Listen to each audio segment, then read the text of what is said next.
We're doing the band snake draft too. Maybe. Hey everyone, Mr. Devil here, Kenny Danico, 3-time Stanley Cup champion of the New Jersey Devils, and you're listening to the Uncle Pucker's New Jersey Devils podcast. Let's go Devils! You guys are pains in the ass. Was it too loud or was it too low?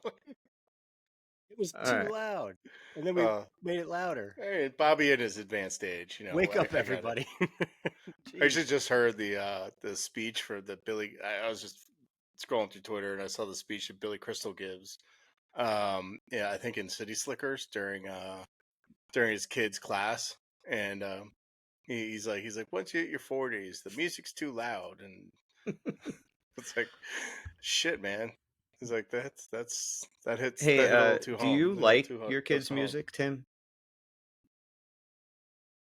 I don't really get to see them as much as I could, and I'm not around them with with their specific gotcha. music choices. I don't even know what the fuck they listen to these days. But generally speaking, I would assume no. I'd imagine it's a lot of Chappelle Roan and things of that ilk these days. Although I did get my older kid into Okay. Metallica. She loved Metallica. Nice. It was My awesome. I was like, this is the my best. daughter. I don't. 5 days away from my 2-day Metallica When's that coming? weekend. 5 days. Friday and Oh, this Sunday. coming week? Really? No repeat weekend at the link. I'm down on the grass. That's gonna be doing fun. floor. All right. Yeah, They're gonna have to get some Pucker Live reports. Yeah, my son is really into. Yeah, if I could speak, I'll try. What'd you say? If I could speak, I'll try it. My son is like within like probably the last 6 months or so has gotten completely into 90s alternative, and I love it. I go in his car, he's got Radiohead on, he's playing everything from Foo Fighters to Collective Soul he was listening to when I got in the car before. I was like, oh, Bobby would love you. He likes Collective Soul. No doubt. Yeah, Bobby's the one. I still can't Bobby. fucking hear you, dude. Dude, Me? Maybe Oh, it's what? me. Hang on. Let me see something. Tim, do you hear me all right? Oh, your I hear you volume's all fine. the way up. Yes. So it might just be me. Maybe I got shit in my ears. So anyway, how you guys doing? All right. I'm good. I made a mistake earlier. I accidentally put way too much mayonnaise and salt in my tuna fish, and then I realized that, oh my god, that's how the other half really lives. Like, that shit's actually really tasty if you put a good amount of mayonnaise and salt in it. I just had to share Is that like the first time you had tuna fish with mayo and salt? No. I always do it. I just literally used too much and then realized what I was doing was never using enough. Okay. Leave a little bit of the water in the can, add some mayo, some salt. I thought I was doing just fine, and then I was just kind of haphazardly squeezing that extra mayo, and tuna fish is You way never better leave with the that water extra in mayo. it. You drain every ounce of water out of your tuna, and then you add your mayo. Just because it's much better dry. You don't want, just fucking canned water. Yeah, you don't want. It's disgusting. Is you the don't water want, the fishiest part of tuna fish? You don't want Yeah, mayo. it makes your water. mayo loose and gross. Like drain it. Like, yeah.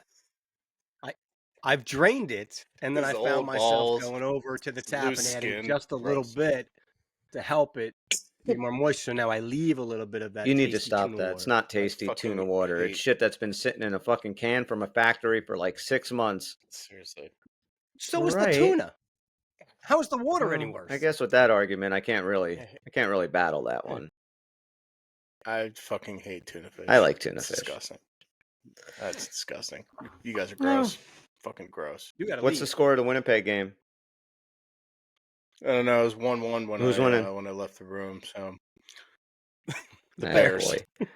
Well, Shifley scored. Yeah. Before we start, just I give these guys so much credit when you go through something as horrible as losing a parent and you still get out there. You go back to that Monday Night Football game when Brett Favre was Packers his day his father passed, and he just went out there and I think threw 4 touchdowns, like almost 400 yards. And like to see Shifley go out there today and do it, like I give that dude a ton of credit, man. And that just sucks because he's going through. Well, I mean, I'm sure right now the last thing he's thinking about is anything personal. You know, playing hockey's playing hockey, but I give him a ton of credit. Yeah, and you know, my dad passed away 3-4 years ago. Yeah, see, even sharp-brained people don't remember the day that their relatives passed away. Everyone, let's remind you, fucking Axios. And you know, it just my brother and I were working on this Jeep that we have, this 1948 Willys. We've actually been getting into it since it's been raining so much. We've just been able in our barn, just kind of working on it, and like, you know, we're kind of, you know, heads close together, getting into the engine, doing stuff. And I was like, man, I was like, my dad would have actually fucking loved seeing us do this. So Yeah. it's just a little PSA to everyone out there, regardless of your relationship with your parents right now, they're not going to be around forever. Mine are both gone, and I wouldn't give anything to have another fucking day. That was just such a poorly fucking time. Jesus Christ. What? What? Can we start over? What are you doing? You were saying? You're just Brutal.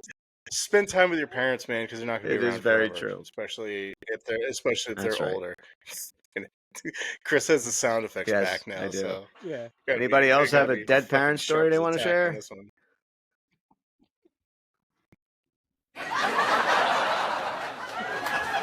got sound effects. All right.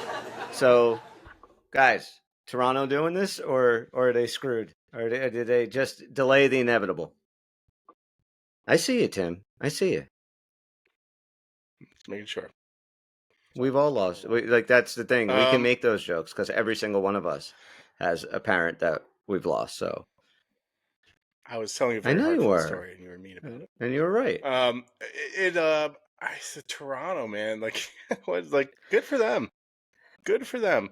Good for Matthews to score with assist from Marner. Like, you know, they didn't put up, you know, 3-4 goals each, you know, which would have been really emphatic. And, you know, but they, you know, Wall got the shutout, and it's just like, all right, you know, they're forced to game 7. I love seeing the drama from Toronto, and that city is going to burn to the ground if they put up an okay performance and lose. I don't know, but like if they get the doors blown off them again, like I hope Toronto. I do hope Toronto knocks them out tomorrow. I want that to happen just to, well, I'm conflicted about this because if Toronto wins and goes to the conference final, we're not going to hear the fucking end of it about Sheldon Keefe. That's thing one. I'm really kind of fucking already preparing myself for that. It's going to be really annoying. However, I would like to see some new blood in the Eastern Conference Finals and the Western Conference Finals. Like, I wouldn't mind seeing Winnipeg pull this out against Dallas because, you know, the West is, if it's Dallas Edmonton, it's the same as it was last year. And if Florida makes it 3 out of the 4 teams from last year, and again, it's like, why do we do this all over? Why do we do this whole season if it's just going to be the same fucking What do you think, buddy? I can't think Toronto's getting past Florida yet. Fun story. I mean, obviously they could, but my money would have to go on Florida for now. That being said, like Tim, I mean, sure, let them get in. Let's make it a little different. But you know, if I had to bet, I'd bet on Florida. You know what my biggest takeaway has been so far through these round and a half, almost 2 full rounds of playoffs? And it's a kind of a what? We deserve better. Well, yeah, we do, but it's a little bit of an extension of what you said during the Kane series with the Devils, and that is, except I'll take it a little further. If the Devils went into the playoffs at full health, we are playing the winner of tomorrow's game in the Eastern Conference Final. And I honestly, I don't really have a doubt about that. I saw how Washington looked in that series, and we all talked about how we would have beaten Carolina if we were fully healthy. I think we would have rolled Washington too. You take that fully healthy Devil team from November, December, right up till Christmas time, they're in the Eastern Conference Final. Don't know what happens against Toronto or Florida, but we would have been there. Yeah, and I just honestly, that why is this telling me picture mode? What the fuck is this? I don't know. This thing's telling me my picture in picture mode closed. Oh my god, Tim, you would fix that. I don't know what that means. I don't know what it's doing. You're fine now. Either, Chris. You're driving. Yeah, like it's also telling me and showing me just like how much better and more exciting the West is than the East. Like I just watching, and I don't know if it's the crowd noise or Bob Wischusen on the ESPN call. It just watching this game just now, like it just seems so much more exciting than what I was watching last night even with Toronto and Florida. That was a pretty boring game.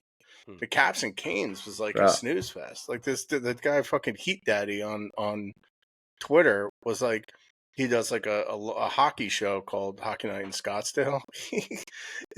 For those shows, he was literally videotaping him sleeping on his couch while those games were on, and there were 50,000 people watching him sleep. Carolina is the most boring team to watch. Now I know what people thought about us back in the 90s. It's the same thing. You love it if it's your team because they win, but I mean, I just look at the way this is the best that the Metropolitan Division had to offer.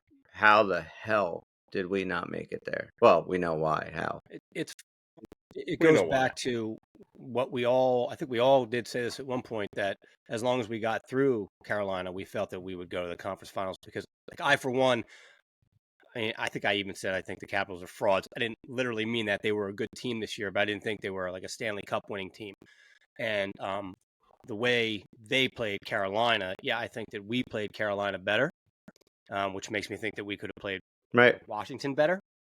And then the only caveat to that is I think that next man up mentality really pushed the team to grind it out to a level we hadn't really seen in the last few weeks or a couple months of the season. So would that have still happened if a lot of the guys were back, or would they rely on old habits?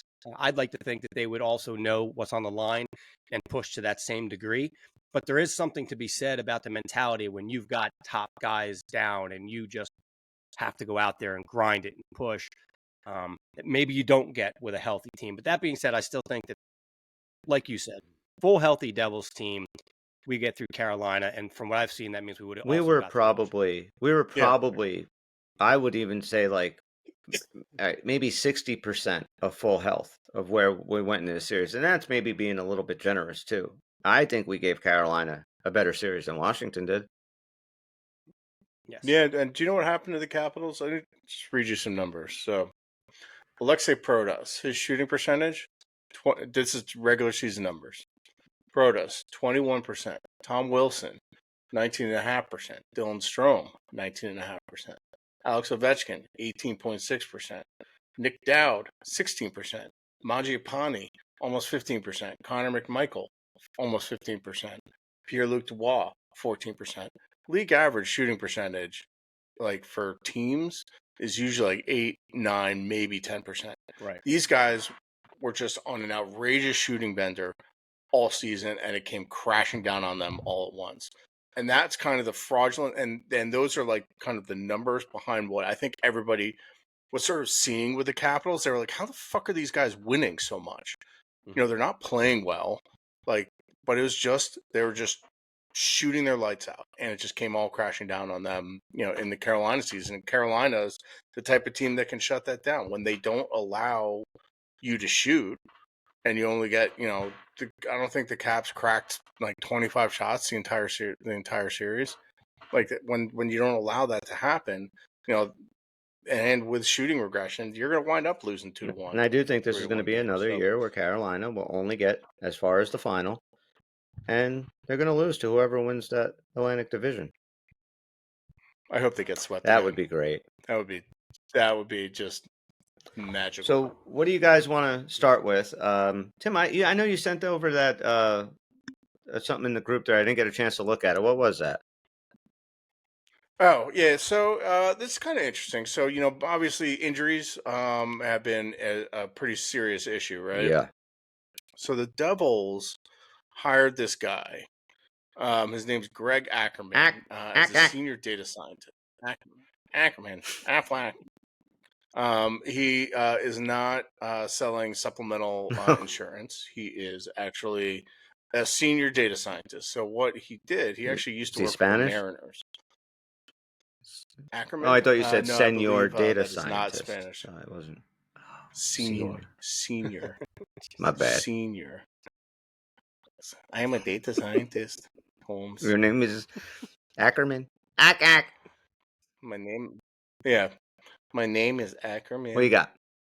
So basically what this guy is, he's a sports health scientist, data scientist. So what he's done, and he's worked both on the performance side, so he's explored why baseball teams outperform the run differentials.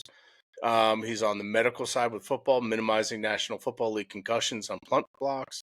But he started working in baseball, and he's part of their business analytics team there with the Diamondbacks. But then he became an analyst with the Mariners.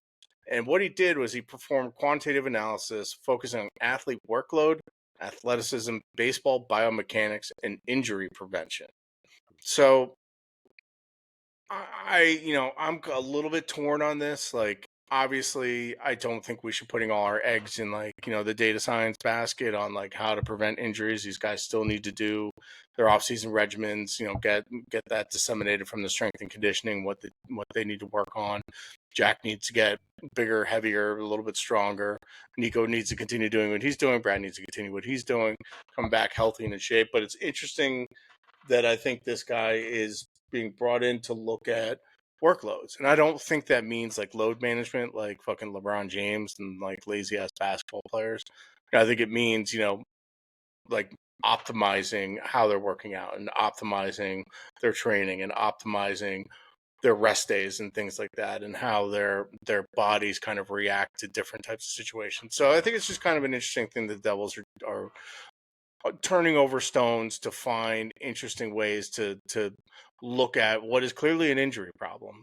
Fitz said in his press conference, he was like, "Oh, players rave about our medical staff," and it's just like, well, that's great, but it's like, can they rave about strength and conditioning and training? They rave about the medical staff because they know them all on a personal level because they spend most of their fucking time with them. Right. They're like the best. Yeah, I think Jack Hughes was picking up the guy's laundry from the dry cleaner the other day. We made this joke before. It's like, we're probably at the free sandwich level with this. Oh yeah, doctor, I think so. They just come in with the Devil's punch card. Oh, Nico, well, you back from Worlds already? Hop on the table, buddy. Let's fix that shoulder up. And I don't think the Devils are. It's not an either or. It's not strength and conditioning or this data science. It's just another layer adding on of a way to kind of improve those processes. So I thought it was kind of an interesting little side thing that happened today, because nothing else really interesting happened in Devil's Land besides Lenny Hamaniho continues to tear it up. Bob, anything you want to add about our strength and conditioning coach and how or just that, the fact that, like, when you're a Jersey, right? Like Jersey, and I'm not saying that this is the case that we're all tough guys or whatever, but there is that kind of thoughts throughout, people that haven't been here. Everybody from Jersey has an attitude. Everyone from Jersey is just ready to fucking drop the gloves and fight, and they're quick to tell you to go fuck yourself. There's a lot of that. That's true, but it's not all of us. But the old school Devils, they fit that kind of thing. You come into our building and we're just going to punch you in the mouth. And this team is just, I'm so tired of seeing our guys just breaking arms every fucking year. It's like, just big, strong, get tough, and I don't know, stop going 90 miles an hour face first into boards. Stop hurting yourself, Jack. Yeah, I mean, I'm all for the position the Devils. Right, you got to try it. Is the bottom line, right? It's just another piece of the analytical pie that you can try to put together, to make the athletes perform at their best. I mean, these sports scientists and trainers and all that, like, there really is a science to it. I mean, in any job that you have, you really should rely on your experts. Like, any good manager, any good leader is going to tell you that. Like, you want to get people under you that are, experts in their particular field. You want the best people possible. You don't have to be the smartest person in the room to guide a team, right? You just need to have the right team. And when I think about like these sports and conditioning guys, I think about just like my workouts in my life and how it's changed over the years, right? And then I'm naturally a student in anything I get involved in. I read, I study. That's just how I get comfortable. Chris, that's why I went to school. Remember, I wouldn't feel ready till I had that behind me. And what happens, like in my case, there's so much information now that I've read at different parts of my life. Now it's all jumbled. Now I'm like, wait, which is the best approach again? Am I supposed to lift this way, that way? And there's no one size fits all for everybody. I get that. But sometimes you just need another voice to step in and just show another side of it, that would help. And that's kind of what this other side of this analytics could be. Something that'll just help the team. Rest is such an underrated concept in working out and training. I mean, it's a huge part of it. And most people don't even think about that. If you actually do whatever you do for health, and if you're on day 4 or 5 straight, and if you don't see a decline, then the only reason you're not seeing a decline is because you actually weren't working out that hard to begin with. Because the natural thing is once you get to day 3 or 4, you need a day off. You really do. So maybe it'll help with however they're training and what they do after the ice. I don't know what hockey players. Yeah, and like I don't know. Yager? Like, I think they all need sleep number I'm beds. not going to. That's what I think. Whoop bracelets. I don't pretend to know all the specifics that go into it, but like, I guess this guy was working for the Mariners, and they had one of the healthiest and best pitching staffs for the past 5 years, and that was kind of his primary responsibility, was keeping the pitchers healthy. So it's interesting. I know pitching isn't exactly hockey, but still, I mean, you're talking about a lot of wear and tear about one specific part of your. If he can keep shoulders healthy, if he can keep shoulders, maybe intact, this is a good thing. Right. I mean, Bartolo Colon was one of the best pitchers. I used to like the Mariners when Ken Griffey was on there, and that team. Yeah, was I used to like them. Yeah. So anyway, so that's kind of the key to pitching health is to let pitchers as opposed to. I mean, we grew up with their throwing 150, 200 innings. Well, you're right. I mean, now they all get cut off at 100, and Satchel Paige never got Tommy John surgery, and this dude would throw 12 innings straight, 2 days in a row, and you go. Nolan Ryan threw 250 pitches in a 13-inning game with 19 strikeouts. Yeah, I just I don't know if it was Warren. I don't recommend the 250. I'm just saying, like, this kind of red line at 100 is a little ridiculous because no 2 pitches are the same. It seems and the stress. It seems arbitrary, and if you get a guy that throws, a splitter, a curveball, and a slider, that's a lot more stress on an arm than a guy that throws a 2-seamer. That's why you forget about the curveball, Ricky. Give him the heater. Oh, that's it. I want to ask you guys something. On a scale of 1 to 10, 10 of course being the most and 1 being the least, how much of a hot seat do you think this offseason is kind of for? I don't want to say hot seat, but like, how important is this offseason for Fitz? Because I'm kind of like, this is a 10. Like, he has to do the right shit this offseason. Otherwise, I mean, I don't know if his job would have been saved if this team was healthy and we had the exact same results at the end of the year. I'm not sure if he's safe. But he does have the injury crutch to lean on, and we'll give him that one. Sure. But I'm just saying, I'm curious what you guys think. I'm saying this is it, man. Like, this is your last summer to try and put together a team that, can maybe go on a playoff run. It maximizes the Jack Hughes, Nico Hischier window. Yeah. Like, that's like Nico has 2 years left on his deal, and I mean, I think it should be at a 10, but I don't know if he should necessarily be like, we may not like some of the moves that he does in the short term. We may question some of it. Like, if he signs Brock Besser in free agency, I'm not going to like that deal. But Brock Besser could work out and be great. I don't know.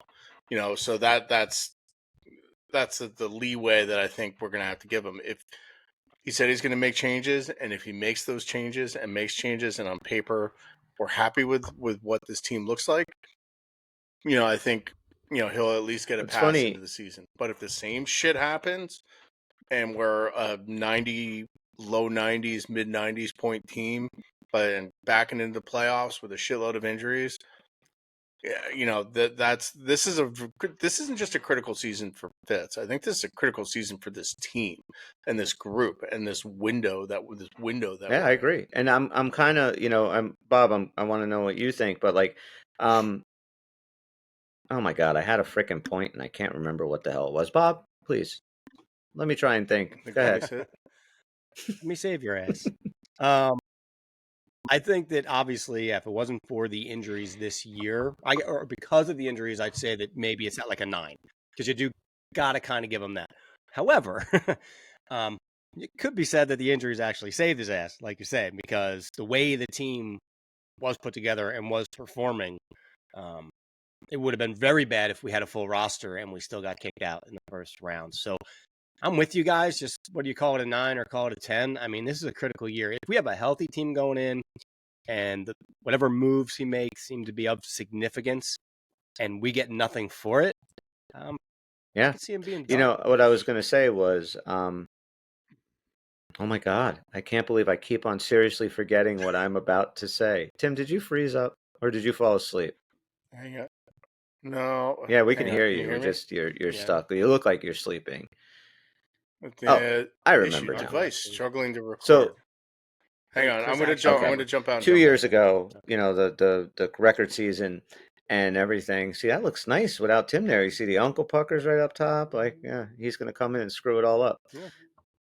So I was super excited, right? Like, and I even remember, 2 years ago saying this team's ready to go try and win a cup. And I see the only thing that can ruin this is injury. And that was part of it. But, then last summer, same thing. Like, I loved all the moves. I don't care what they do. I don't care if Quinn Hughes is on this team next week. I know, whatever. I am not going to be super psyched for what you're good. What we're going to see. I want to see it is what I'm trying to say. Like, it doesn't matter. I'm done just drinking the Kool-Aid in the summertime and then spending all season getting frustrated. So I'm going to stay frustrated until they prove that I don't have to be. Right.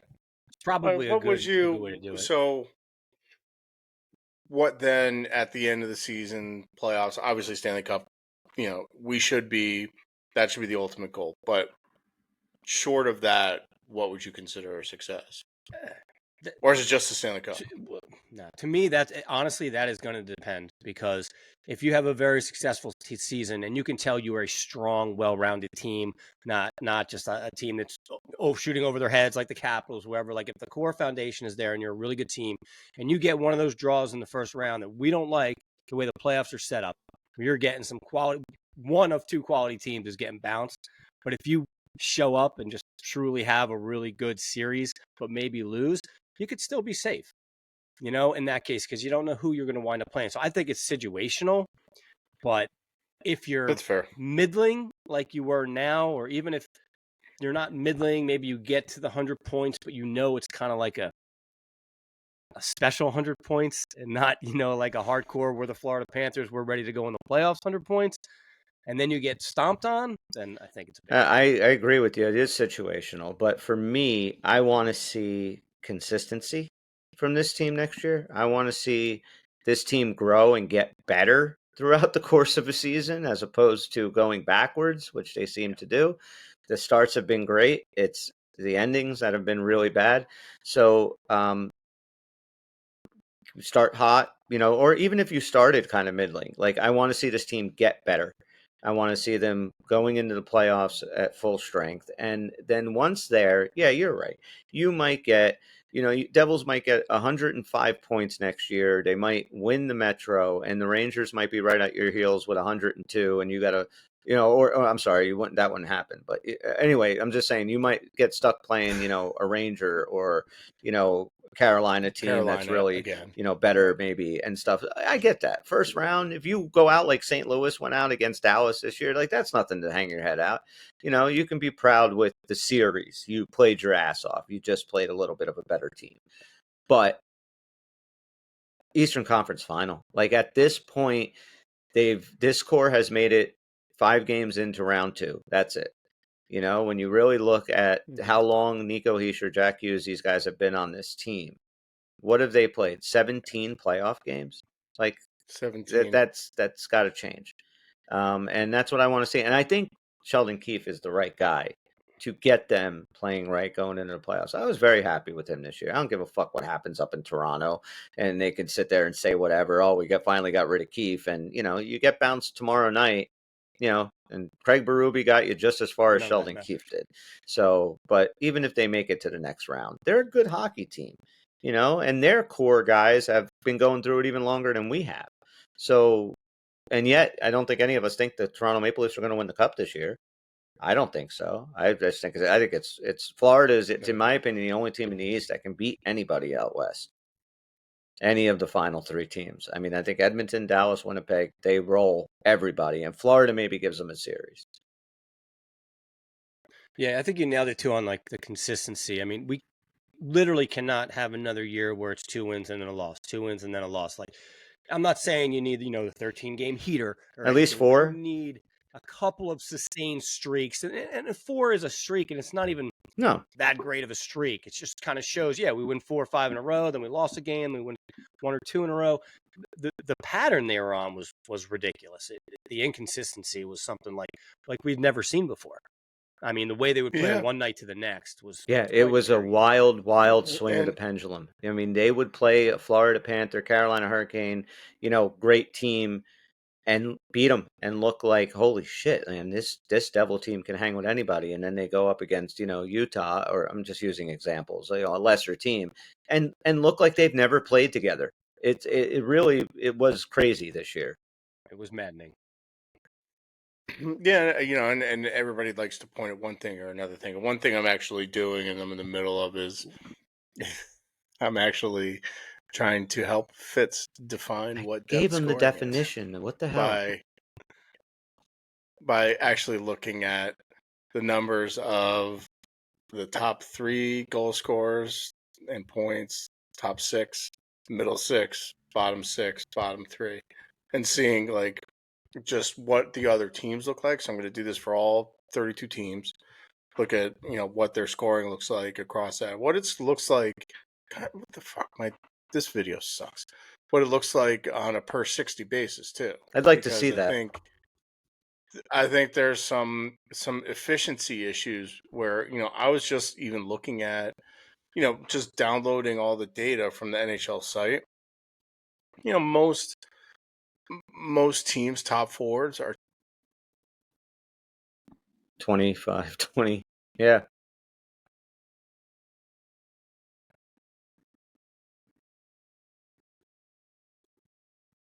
Tim has stopped recording. Something went wrong, and they're not being recorded anymore. Everyone else is still being recorded. Tim, refresh, hop out and refresh. I don't know what the hell's going on with this. And he's gone. Welcome to Riverside. We're having a night. All right. We're having a night. We're also 14 seconds away from really? In the Jet Stars game. Yeah. That's okay. So looks like 14 seconds until the intermission. Yes.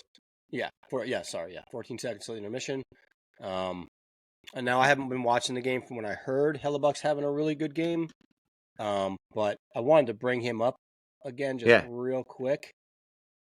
Because we talked about, is this a launching pad for him? And I think I just said in the last show, I'm not buying it. Just don't think Connor Hellebuyck hater you are. I love Connor Hellebuyck. This is what I don't get. This is why I'm just bringing this up. But in this postseason, 12 games played, 6 wins. He's got the 2 shutouts, a 318 goals against, and an 863 save percentage. It's way down the list of starting goalies. And that's actually, he got worse from his historic playoff performance. 57 games played, 24 wins, 5 shutouts, a 292 goals against, and a 903 save percentage.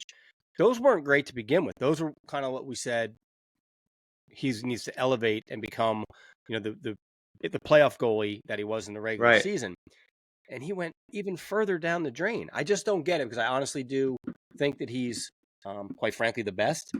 And I picked them in our first bracket to win the Stanley Cup because I did not feel that this was a sham of a year. I thought the Jets were for real, the foundation, the core, and the way Hellebuyck was playing. So I just don't get it. But kudos to him. He looks like he's putting up a fight in this game, and he did get the shutout to get to this game. Well, so maybe he is in fact kind of coming around like you suggested. But right now, here's Connor Hellebuyck's problem right now.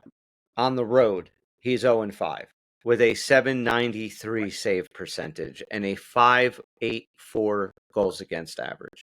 Like, this is the two-time Vezina. He's going to win it this year. So the two-time Vezina Trophy winner. And on the road, he's 0-5 with a save percentage under 8. Come on. Yeah, and that's just not big money goalie.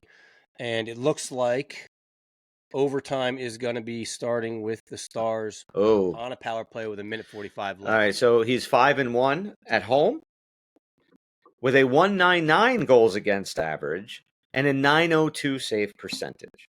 So, all right, let us know when the game is starting because I want to wrap it up so we can go watch the overtime. And Tim has to restart.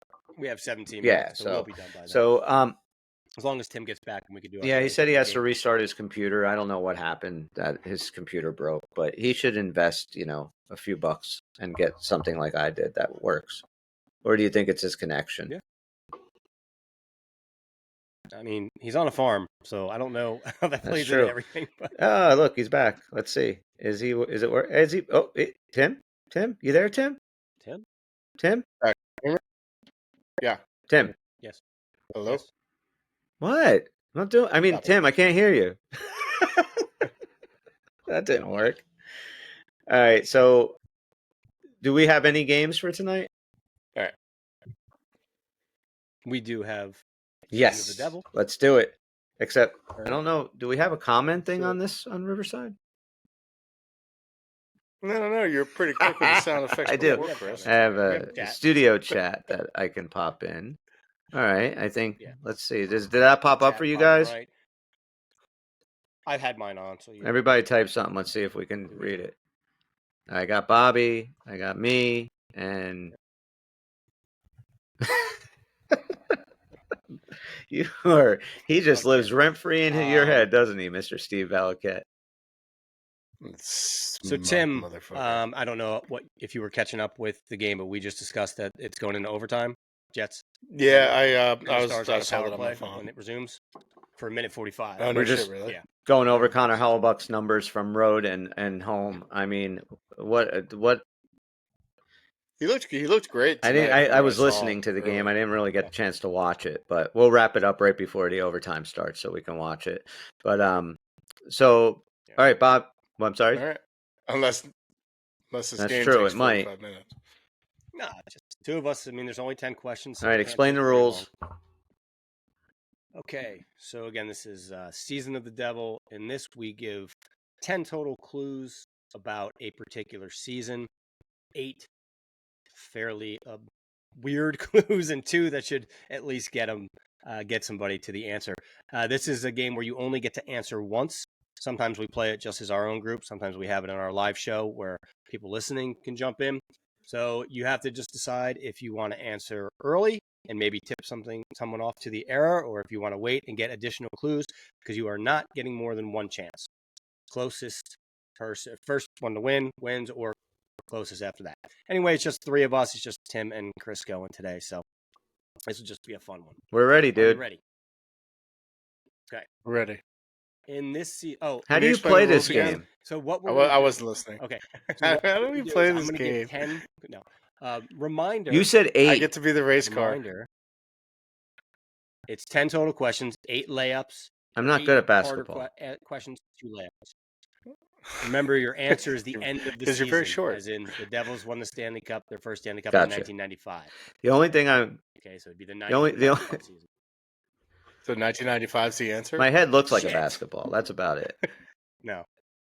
I'm painted orange. You could dribble that thing like a motherfucker. All right. You're ready, Bob. We're ready. All right, let's go. Okay. We know the game. In this Devils season, they finished 12 games under 500, or 15 games under NHL 500. If you want to throw in some extra time sessions. I can't even read this right now. Need my glasses. I can't see without my glasses. Where's his glasses? Can't He see without can't my see glasses. without his glasses. Tuna, all that tuna Oh, fish. you got is not helping mercury your vision poisoning. at all. Okay. In their home games, they secured a point in almost 50% of the games. But on the road, they secured a point only 30%. They were caca on the road. They were Connor Hellebuyck on the road. They were Connor Hellebuyck on the road. Please tell me you froze like. Oh man, I thought you froze like that. No, I got this guy cross-checked me in beer league. Is that what you call it now? Cross-checking? In the locker room, they call cross-checking. I mean, the shower stalls are kind of small. There's only like 3, so apparently it does. Shit happens in there, all right? All right, so they were caca on the road. Clue number 3. So they were a bad like team. It. They were a fucking bad team. Well, they had 300 goals for, which actually isn't too bad. But that was second to last in the division that year. They had a left wing as their leading scorer with 35 goals, 42 assists for 77 points.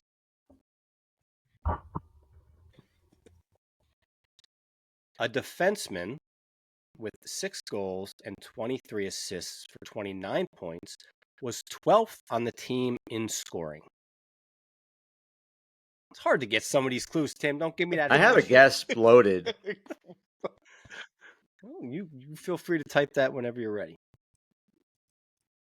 The goalie on the team with the best goals against average of the, I believe, 4 that were used that year had a goals against average of 4.29. Yikes. Shut up, really? I swear to God. That's so bad. Unless Wiki lied to me. We were... These are since 1995, right? Anytime. This is any season I choose. What do you mean? Yeah, all right. We were last in the Patrick division and 11th in the Wales Conference. Gives you kind of a time frame, Tim. You're looking a little ghosty. It does. Thank you. I appreciate that. Let's see. Our captain was Mel Brigman, replaced by Kurt Muller within 2 years. Fuck. Well, that's what I was going to guess. So. Now the easier ones. There was a rookie goalie who shared the last name of a fictional superhero, if I may, that saved Nakatomi Plaza, who debuted with 2 games. But the other main goalies that year were Chico Resch and Craig Bill. We both guessed. Okay, I'm going to do my last clue. And then you'll know if you're right. I think I'm wrong. A very famous right-wing Devil would score the overtime goal 2 years later to put the Devils in the playoffs for the first time. That would mean it's the 85-86 season. And again, Tim, you have 3 answers here. You are banned from this game. You are allowed 1. What? No, those are... No, it's 86. I know. Kirk Muller didn't become the captain until 88? I don't know why. Kurt Muller became the captain in 88, yeah. I had no idea. I assumed it was him. I was writing it down as a clue. I thought it was much so I guessed earlier. 1983. Tim guessed 1984. And at first, with the first group of, I was actually thinking 82. I'm like, is this their inaugural year? I thought that might be where you were going.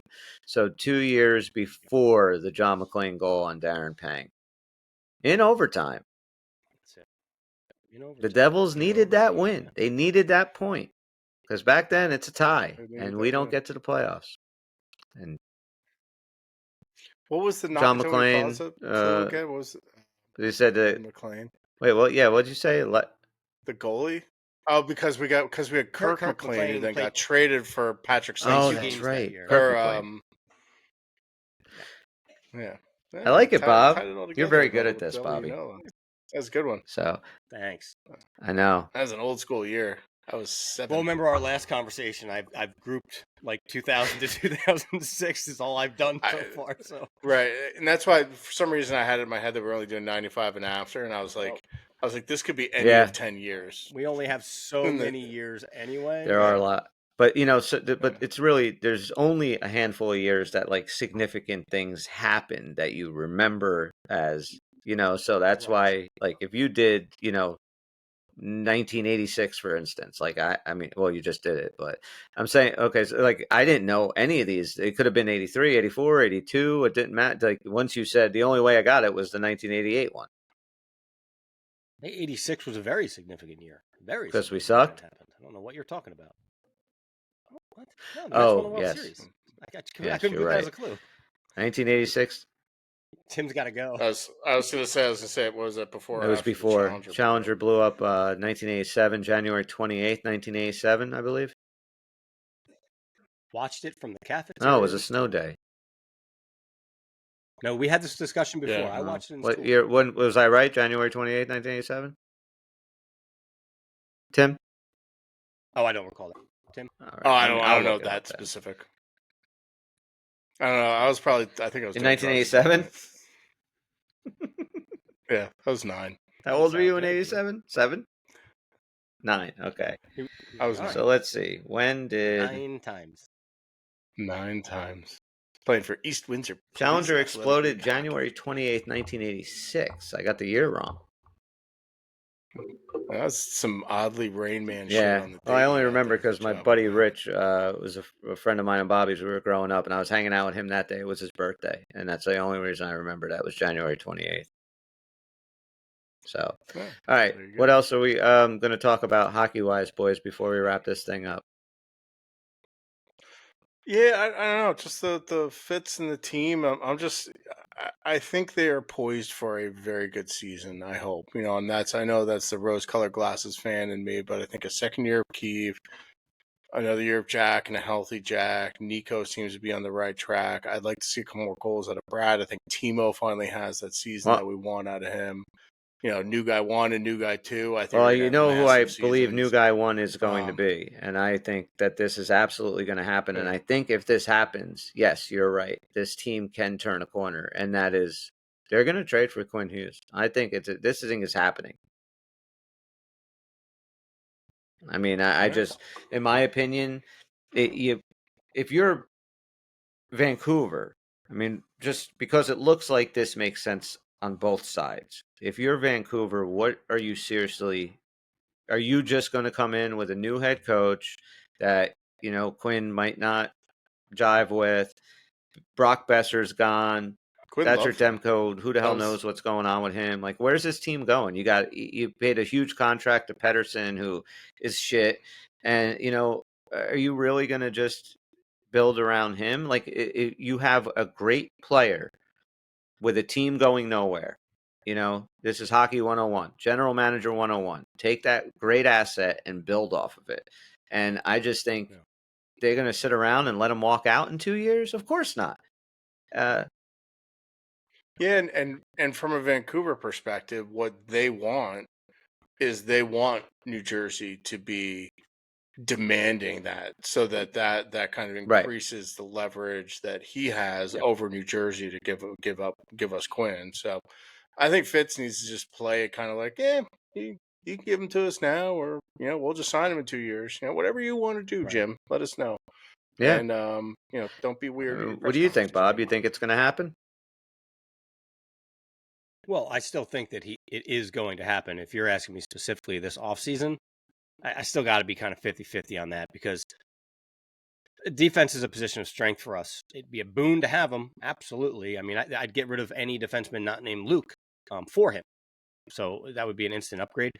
I just think there's a lot that kind of goes into it, and we have other needs. So I'd like to see those. I'd like to at least see those other needs. Well, the thing I like best about Quinn, and it's not just because if Quinn Hughes was a defenseman in the an ilk of more of a stay-at-home guy, something like that, I wouldn't. But you're kind of taking care of a lot of your scoring problem too with this dude. Like his offense is phenomenal. Mm-hmm. So yeah. Exactly. And that elevates. And the way he moves the puck, well. I mean, there's nobody like it. Our power play would be ridiculous with Jack and Quinn on the same unit, and just. It's like I said the last time we talked about this too. I mean, if we do bring him in, our number one is now a Right. 2. I mean, because we got Quinn Hughes on top of whoever you want to call our number one, right? We just bested that and just kind of moved a lot of people down depending on who goes out. I think it'd be fantastic. I do think it's going to happen. I'm just not 100% it's going to happen this summer, but I'd love it to. I think it'd be great. Yeah, I think it's. I don't know. It'll be fun to watch play out. I kind of leaning towards it not happening this summer, and I think part of that is, and it's going to sound ridiculous, but I think wings are a lot more interchangeable in terms of lefty righty versus defensemen. And I think if there was a guy that could easily slide over to the right and play on his offhand and be a guy that can do that, that would be Quinn. But I do think the Devils are a little bit conservative in that manner, and we are kind of full on the left side. But for Vancouver, I mean that wouldn't be a Right. reason. That I'm just kind of running it over in my head. It's like the practicality of like, okay, now we get Quinn and we have Stiegs, Hughes, and Dylan. I mean, right. So make more trades. I'll put Dylan in the bleachers if we have to. Exactly. Just make it work, because Vancouver. I mean, forget the fact that it's the Devils and the brother connection. They're going to get way more if they can pull off a trade this summer than next summer, or at least more. Maybe not way more, but they're going to get more because you got more term and all that. So, I mean, if they are actually entertaining doing this, and they probably should, given where the franchise is heading, then it should be this. You're right, because next summer if they're asking for that King's ransom, there's a lot of teams that'll say, "We'll wait it out. It's one season. He's not re-signing with you." Yeah, and look, if Quinn goes to another, and Quinn doesn't have any trade protection, so if he goes to another team, I know New Jersey people are going to get pissed off. They just need to be patient because Quinn isn't going to sign an extension with another team. I don't think. Like I think it's here, and it'd be interesting if Luke gets locked up for 8 years, like we all kind of projected he's going to. It's almost a certainty. Yeah, like it's a certainty. It's just a matter of I when, think having him makes his team an absolute Stanley Cup contender going into next year, regardless of what. It's complete win now mode, like 100%. And I mean, how amazing would that be with all three brothers? I mean, all three of those this time next year, sitting in the press box with slings on their arms, watching everybody else on the Devils win a Stanley Cup. Can't wait. All right. Did you see? Can't wait. Rick Tocchet. It's a good move for the Flyers. Coach. Rick Tocchet is the Flyers. You know what? It is, but it's a little bit more of this whole like, we're the Flyers. This is our brand of play, and I'm just going to go on record right now and say it hasn't really done anything for you the last. And 30 years. I just love the bringing back the crew that almost won a Stanley Cup. Right. Like, we're gonna bring back right. We gave up a 3-1 lead to all the those Devils. Guys. Yeah, Ron Hextall is sitting outside. Right. Like we'll work. We'll general manage for food. Yeah. But the funniest thing that the Flyers say is like, it's a whole new direction for the team, and then they bring back in an alumni. It's like Bobby Clark and Keith Jones and even Danny Briere, now Tocchet. It's like, I think Leclerc is now. He's also part of the team now. Yeah.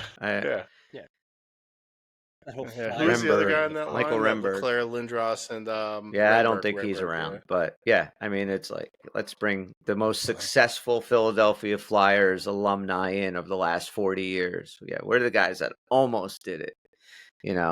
Just fuck them. I do think that Tocchet. Yeah, speaking of I do think Tocchet is a good coach, though, and I think he will help that team. No, I think he is. Is he? He knows his shit. I think in the way that like a Rod Brind'Amour, right? He's yes. I mean, they all do. Personality and such. I'm honestly just kind of poking fun at the whole Flyers hockey thing, because I mean, if it had been a successful model, I understand why you've kept it like forever. but it really hasn't. And I think it's a different NHL now. We can kind of get past that whole Broad Street bully. And that's the thing that, there are a lot of teams, and we're going to talk about this a lot during the summer, but there are a lot of teams like the Islanders, like what direction are they going? And we go over, during the summer, we will go over all these teams and stuff. But like, they seem like they're just going to be stuck in fucking limbo forever. The Penguins are another team that I think are going to just be stuck in limbo forever. That was a typical Lou Lamoriello Islanders in the last 20 years of his tenure, kind of just getting that. It's a middle team that like maybe we can get hot, maybe we can't, and then you're not really having a direction anymore. Yeah, the 13th to 15th draft pick every year. The Islanders cracked me up like they fired Lou, and now. Oh, is that what they're saying? He might be back, and they might. He's been all over like Long Island, like helping with the GM search, and it's just like there's pictures, and now people are posting like fake pictures of like bald guys walking through airports and being like, Lou Lamoriello spotted in Buffalo. Lou Lamoriello in Buffalo is not a bad idea.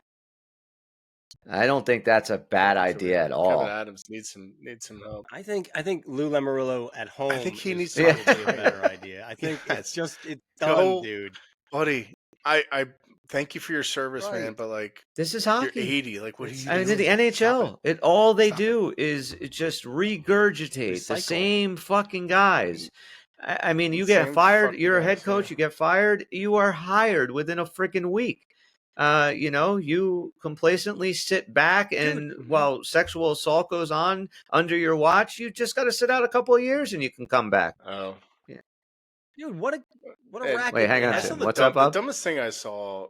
I'm just saying, like, it's so cool that these coaches get fired. Right, like exactly. Like, this is fantastic. I can't wait to get fired. It's like that. Like, what a deal, right? The dumbest thing I saw when Adam Foote got hired by the Canucks is someone tried to connect that to Quenneville getting hired in Anaheim and Adam Foote's son being on trial. For how is there a connection to that? Those five. Okay. So there isn't one. That's what I'm saying. It's like someone was like, it's a very dark day for hockey when Adam Foote gets hired to be the coach of the Canucks. I looked at this a whole right after Quenneville gets hired. It's like, what the fuck are you talking about? I got excited. I was like, here's the trade piece we needed in the package to get Quinn Hughes. Now we can ship Foote over there. Go hang out with your dad. Right, exactly. I love that. Happy. Quinn. It was all about Quinn for Foote, one for one. We don't need to talk about it, but that whole... Yeah, Quinn, definitely. I like it. Quinn for Foote, 1 for 1. It would have been 2 for 1 if Cal didn't do splits on it. We'll even pay the whole salary. We can do that. There's some so which maybe we'll discuss down the road, but not tonight. We're gonna go watch some overtime. Not right now. When it's over, and we are now going to hang out and go watch some overtime, guys. We're not gonna go watch. What? It's over? Why? We didn't make it. What happened? Oh no. Yeah. The Stars won? Yeah, I'm assuming it was a power play goal. Yep, power play goal by Sagan. Oh man! Yep. So we have 75% of the same teams in the conference finals. At 1:33 of overtime, so it was still on the power play. Wow. 12 seconds left. Well, no, Carolina wasn't in last year. The Rangers. Yeah, I was assuming Florida for some reason. 2 years, Florida, Carolina. 2 years ago, yeah. 2 years ago. I think now, Dallas and Edmonton. Man. So, Chris, before we wrap now, although valiant effort by Hellebuyck to get the shutout to get into this game and play really well in this game, fucking dud of a season, yeah? Postseason? I mean, those numbers. They're terrible. Awful. They're terrible. I mean, you're right. When maybe we did dodge a bullet when we were pounding on the table for Fitz to get Hellebuyck. Well, possibly. Goalies are a very fickle position. You can't really. There's like 3 guys that can be relied on. If that. And honestly, I thought Hellebuyck might have been one of them, and apparently not. He has time to turn it around, but. Seems like it, like look at Edmonton's running out there, Skinner and fucking Calvin. And look at Toronto. Like, I mean, they're running their backup. Martin went in the other day. I mean, Stolarz was a guy that I liked in the offseason and thought would have been a good story. Him coming back to New Jersey, but the statement I just said because I just said he still has time to turn it around and be kind of the postseason goalie he needs to be, maybe win a cup or two. But, I mean, this was his 58th playoff game. I don't know how many cups Brodeur had by his 58th playoff game. Well, I'm guessing at least 2. I don't know if we can compare the eras anymore. I feel like I get that. We're talking about this Devils window, right? And it's just right now looking at this Devils team, I am having a hard time, and I hate saying this, I'm having a hard time seeing a path for them to the cup right now. Really? With how, and maybe that'll change after the offseason and what they have and stuff like that, but shit just hasn't really gone well. No, for the past couple of years, and I think I would like to get more comfortable in getting into the postseason every year, getting to the Eastern Conference Finals, and getting there again and getting there. That's what we were hoping this year was going to be. Like, even if they lose, it'll give them that playoff experience that they need. Maybe it's some heartbreaking loss in a conference final, and you come back stronger than ever. But it just seems like the playoffs come around, and we're just a shell of ourselves. Yeah, it's not going to happen without a big trade. You're right, and I can't wait for it. No, I cannot wait for it. Let's do that. And do you know what season it is now? Now that Winnipeg is eliminated? Yeah, we can be on Nick Yoler's watch, and I don't think Connor Hellebuyck's ever won in a Stanley Cup. I mean, he seriously might be the most disappointing goaltender in the postseason that I've ever seen. It's just the difference is so staggering. Do you think Team USA goes with Ottinger now? He didn't just lose tonight, and he lost his starting spot for the USA Hockey. He couldn't do it in the final in the Four Nations. He cannot do it with Winnipeg in the playoffs. When the lights are bright, he goes full Sam Darnold and crumbles like feta cheese. So yeah, I don't see it. It's Ottinger's job.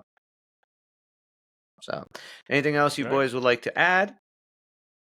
All right. Thank you guys so much for checking us out and listening. If you are listening to us on a podcast audio form, please hit the download button, positive review, thumbs up, subscribe, alert bells on YouTube channel. And if you want a sticker of our kick-ass Uncle Pucker logo, all you have to do is email us. Go to unclepuckers.com, go to the contact info, fill it out, and we will get them out to you free of charge. For Tim and Bobby, I'm Chris. We're the Uncle Puckers, and we'll see you when we see you. Nothing? There. Still can't remember it. I gotta write that shit down. There you go. It's over, Johnny. It's over!